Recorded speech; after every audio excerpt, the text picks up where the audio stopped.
चलिए, तो accounting principles, concepts and conventions. तो देखो ना, आइए, प्रिंसिपल्स मतलब अगर मैं नॉर्मली बात करता हूँ तो ये कि नॉर्मली क्या है, असल रूल्स है। अरे बोलो हाँ कि ना। तो सुनो ना, नॉर्मली ये बात करता है कि भैया जो भी बिजनेस में जो भी आपके लोग इन्वॉल्व होते हैं उन सबको अप्रोप्रिएट डिसीजन लेने में रिलेवेंट अकाउंटिंग इंफॉर्मेशन कम्युनिकेट करना पड़ता है, बताना होता है। तो बोल रहा है कि भाई साहब कोई प्रिंसिपल तो फॉलो करोगे ना, ताकि सुनो ना एक बात, तो सुनो, प्रिंसिपल्स एक्चुअली इसलिए आता है, प्रिंसिपल इसलिए आता है क्योंकि ये प्रिंसिपल सब लोग फॉलो करेगा ना, तो भी पूरे same kind of business structure के अकाउंटिंग में एक यूनिफॉर्मिटी रहेगा।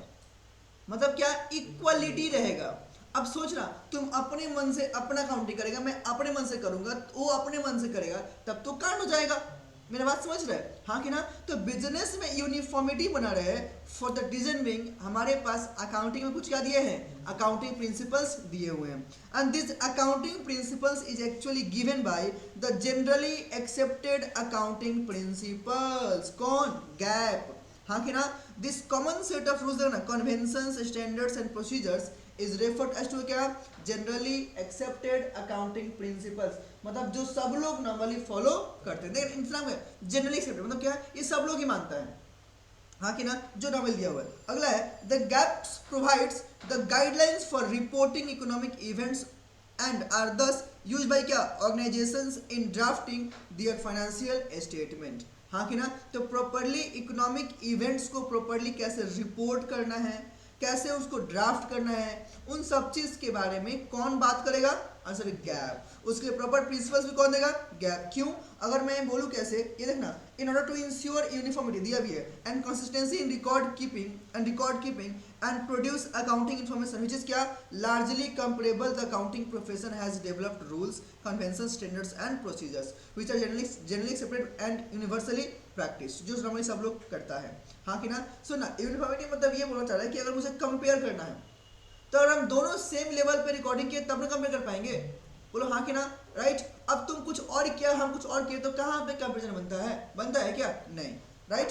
तो अगला क्या बोलता है, फिर बोलता है कि अगर देखें तो in India financial statements are prepared on the base of क्या, accounting standards issued by the कौन सा, ICAI, हमारा institute, C institute, and the law laid down in the respective applicable like क्या, शेड्यूल 3 ऑफ कंपनीज एक्ट 2013, जो बात किया ना, कौन सा, to be followed by all companies. सुनना, शेड्यूल 3 पार्ट 1 पार्ट 2, जो थोड़ा पहले मैंने बात किया। This accounting standards as well as क्या, rules prescribed under various states have क्या, गैप एट देयर कोर, हाँ कि ना, दैट इज क्या, गैप एट देयर कोर। सुनना, ये GGAAP हो गया, GAAP होता है, एक ही जी रहेगा, GAAP रहेगा, जनरली एक्सेप्टेड अकाउंटिंग प्रिंसिपल्स, ठीक है ना। चलो आगे देखो, तो अकाउंटिंग प्रिंसिपल्स के अंदर में क्या है, अकाउंटिंग कॉन्सेप्ट्स है और कन्वेंशंस है। सुनना, याद कर, मैंने बताया था कि वे concepts is nothing but it's a what, वे इट्स अ अजम्पशन। आपको याद है अकाउंटिंग जब हम लोग कॉन्सेप्ट से स्टार्ट किए थे, मैंने बताया था अकाउंटिंग कॉन्सेप्ट्स, ये जो बात किए थे, it's nothing, it's a what, actually से क्या, अजम्पशंस। अजम्पशंस मतलब क्या, जो नॉर्मली हम लोग मान लेते हैं। अब याद करो, मैंने बताया था कि जब कोई भी पर्सन बिजनेस करता है तो उसके माइंड में क्या आता है कि एक बार जो मैंने बिजनेस कर लिया that will continue year after year.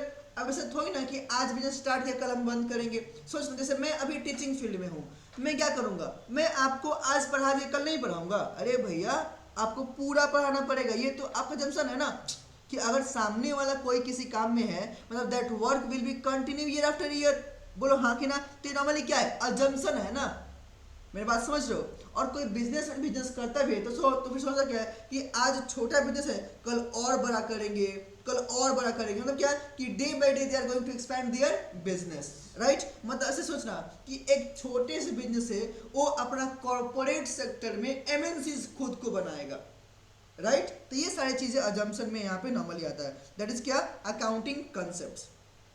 और क्या है, कन्वेंशंस। तो सुनना, कन्वेंशन नॉर्मली क्या है ना, कि ये ऐसे बोलना, जो प्रथा आता है ना चलते हुए, ट्रेडिशन, कौन है, ट्रेडिशन जो चलते हुए आ रहा है ना, जो उसको हम लोग प्रॉपर्ली फॉलो करते हुए जाते हैं। तो देखना, accounting principles refers to those rules of action that are universally adopted by the क्या accountants for recording accounting transactions, and they provide the guidelines for recording and reporting transactions, and as such provide explanation to the current accounting practices. Right? अगला क्या है, accounting principles can classified in the कौन सा further to parts, accounting concept and conventions. Concept मतलब मैंने क्या बोला, answer में एक क्या, assumption and conditions to define the क्या parameters and constants within which the accounting operates. Right, कि आप कितना अजम्पशन क्या क्या मान के अपने अकाउंटिंग को रिकॉर्ड करोगे. राइट, तो can you say they laid down the क्या foundation for accounting principles and ensure recording of क्या financial facts and sound based and logical consideration. कि भाई सब जब आप कोई भी अकाउंटिंग रिकॉर्ड्स मेंटेन करते हो तो उन सबके पीछे का प्रॉपर्ली कुछ लॉजिक होता है, कुछ चीजें होती है जो हम लोग फॉलो करते हैं. अब इसमें पहला कंसेप्ट कौन सा है, एंटिटी कंसेप्ट. याद करो क्या था, business and businessman are to separate and distinct person and all the transactions will be record in the books of business and not businessman. याद आया. और इसी सेपरेट एंटिटी कंसेप्ट के बेसिस पे, अरे मैंने प्रॉपर लिखाया है. राइट, इसी सेपरेट एंटिटी कंसेप्ट के बेसिस पे कैपिटल सुनना, कैपिटल जो मालिक बिजनेस से इन्वेस्ट करता है उसको क्या बोलते हैं, लायबिलिटी. अरे बोलो हाँ कि ना, नहीं समझा क्या. कैपिटल लायबिलिटी इसलिए होता है क्योंकि मालिक कौन है, ओनर कौन है, ओनर कौन है, डिफरेंट है फ्रॉम द क्या, बिजनेस. बोलो हाँ कि ना. तो जो भी ओनर बिजनेस को पैसा दिया है तो बिजनेस के लिए क्या बन गया, लायबिलिटी. ये कौन से कंसेप्ट पे आएगा, एंटिटी कंसेप्ट पे आएगा. और इसी कारण से ओनर अपने कैपिटल पे क्या देता है, इंटरेस्ट ऑन कैपिटल चार्ज करता है. सेम एज अगर बिजनेसमैन ने बिजनेस से कुछ पर्सनल या प्राइवेट यूज के लिए पैसे विड्रॉ करते हैं तो उसको क्या बोलते हैं, ड्रॉइंग्स. और उस ड्रॉइंग्स पे भी नॉर्मली अब बिजनेस क्या करता है, they charge interest on drawing. बोलो हाँ कि ना. तो एज पर विच कंसेप्ट, एंटिटी कंसेप्ट. इसका प्रोग्राम क्या है, सेपरेट एंटिटी कंसेप्ट भी नॉर्मली बोल सकते हैं. अगला क्या है, गोइंग कंसर्न कंसेप्ट. तो सुनना, ये तो मैंने बताया था ना कौन सा, द बिजनेस विल हैव क्या, infinite life. Business will go forever without any break, but ownership में चेंज. बिजनेस आपका चल जाएगा, एकदम आराम से कंटिन्यू होगा, लेकिन जो बिजनेसमैन है वो आपका थोड़ी ना लाइफ टाइम तक पूरा जीवन भर रहेगा. मतलब मेरी बात समझ लो कि जितना दिन बिजनेस है उतना दिन बिजनेसमैन भी रहेगा, ऐसा कुछ भी बात नहीं है. जैसे अगर मैं एग्जांपल देता हूँ, नॉर्मली रिलायंस कंपनी के फाउंडर कौन है, धीरू भाई अंबानी.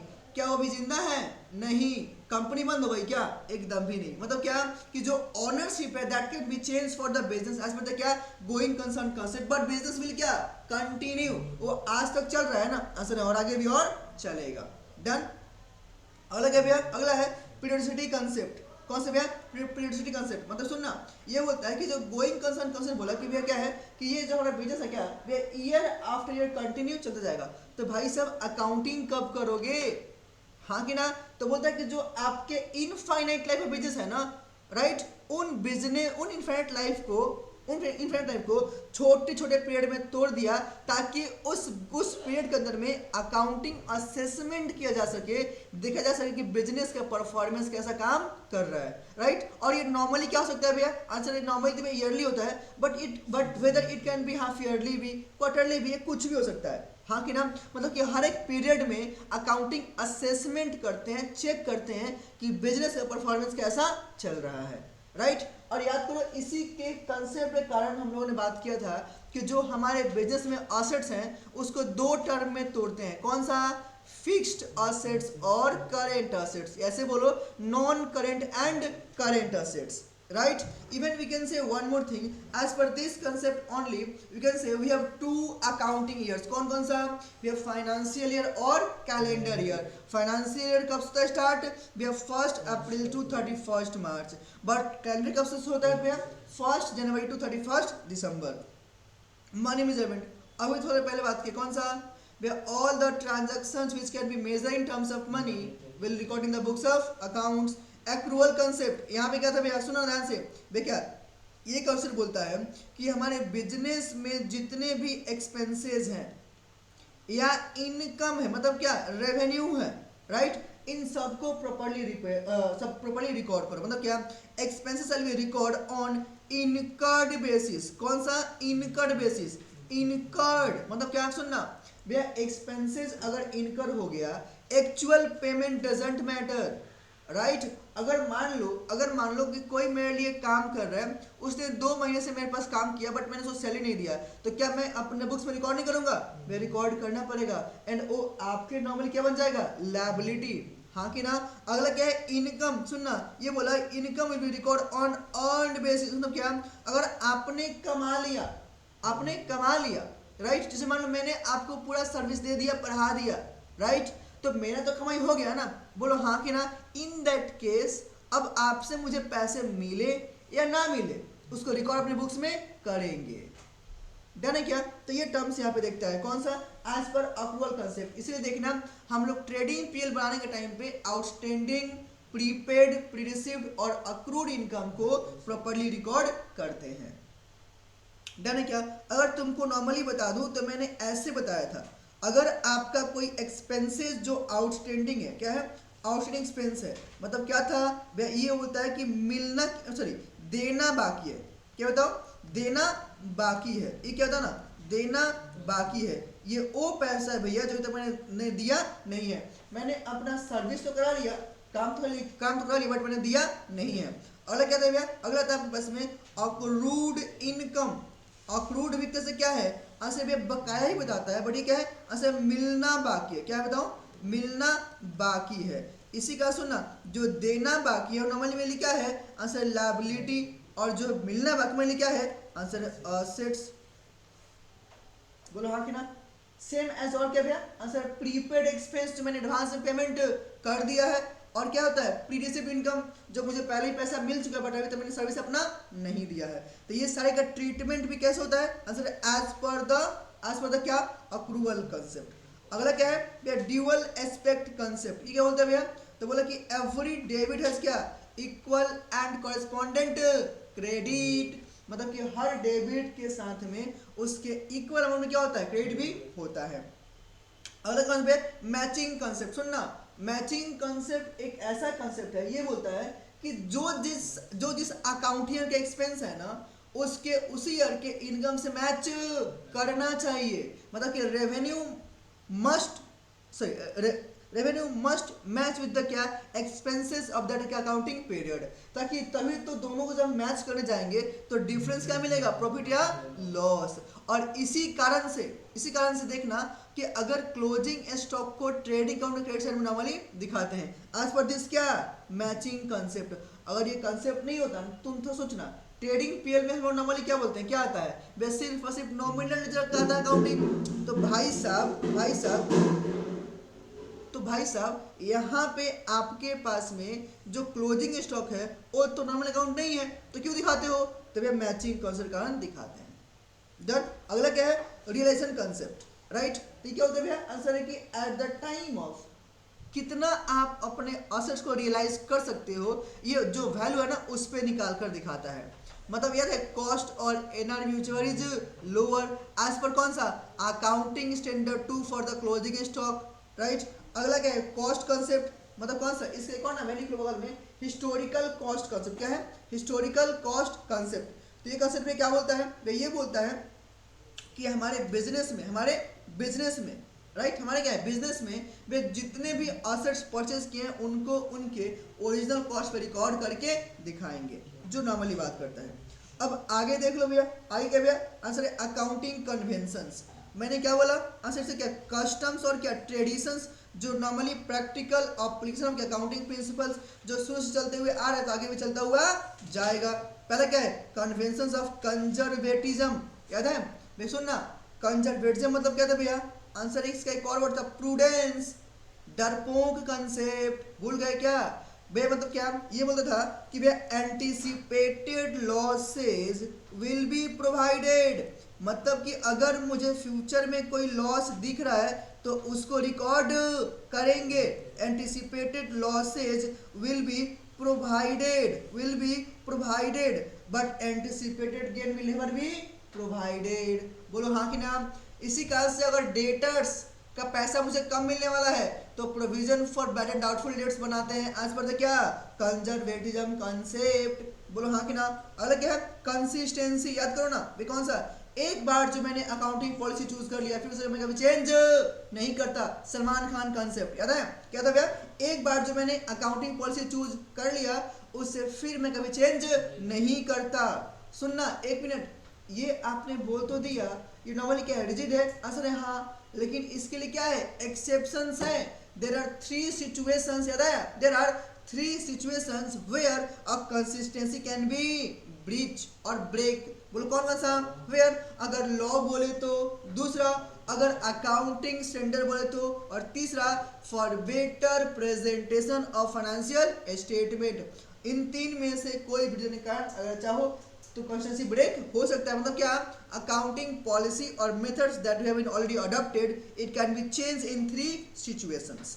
ठीक है, अगला क्या है मोटिलिटी। सुनना वे छोटे मोटे खर्चे ऐसे होते हैं बिजनेस में जिसका कोई खास इम्पैक्ट नहीं है, या फिर ऐसे बोलना जो हमारे बिजनेस के डिसीजन मेकिंग में कोई खास हेल्प नहीं करते हैं, तो बोलते हैं उनको आप असेट्स की तरह थोड़ी ट्रीट करोगे।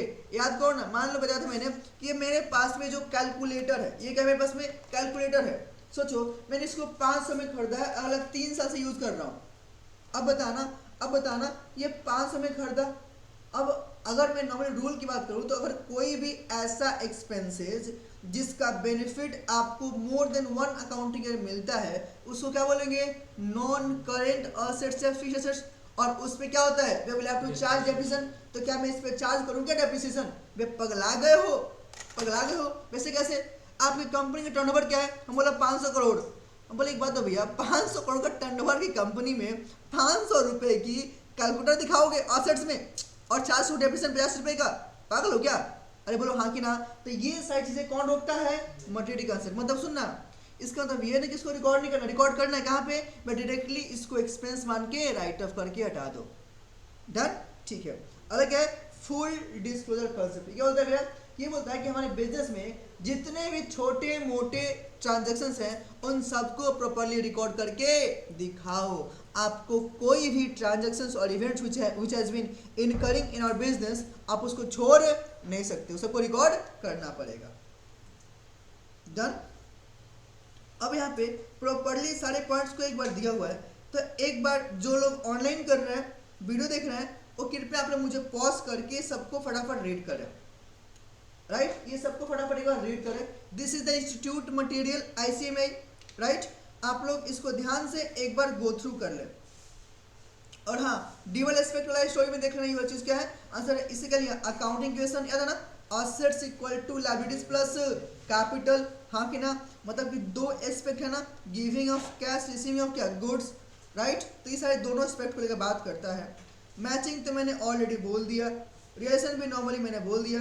थोड़ा सा यहाँ पे एक लाइन थोड़ा सा मार्क करना, दिस कंसेप्ट स्टेट्स दैट क्या revenue from any businesses transaction should be included in the क्या accounting records only when it is realized. मतलब जब तक प्रॉपर्ली रियलाइज नहीं हो जाए आप इसको बुक्स में रिकॉर्ड मत करना, देख लो।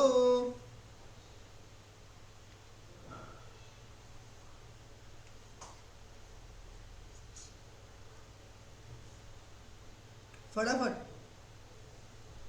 यहां तक फटाफट इसको फिनिश करो जल्दी एवरीवन। ऑनलाइन वाले बच्चे मैंने सारी चीज समझा दी बेटा, लेकिन आप लोग जब तक एक बार खुद से प्रॉपर्ली रीड नहीं करोगे आपको मजा नहीं आएगा, आपको मजा नहीं आएगा, ठीक है ना। तो अच्छे से इसको गो थ्रू करें, रीड करें। देन हम लोग आएंगे अगले पार्ट में कैपिटल एंड रेवेन्यू ट्रांजैक्शंस को लेकर। हम लोग यहाँ आएंगे, पहले मैं टाइम दे रहा हूँ, आराम से ले लो 5 minute and please go through with all the points, and please go through with all the points. ताड़ातोड़ी करो दादा, ताड़ातोड़ी करो, ठीक है जी, जल्दी करिए।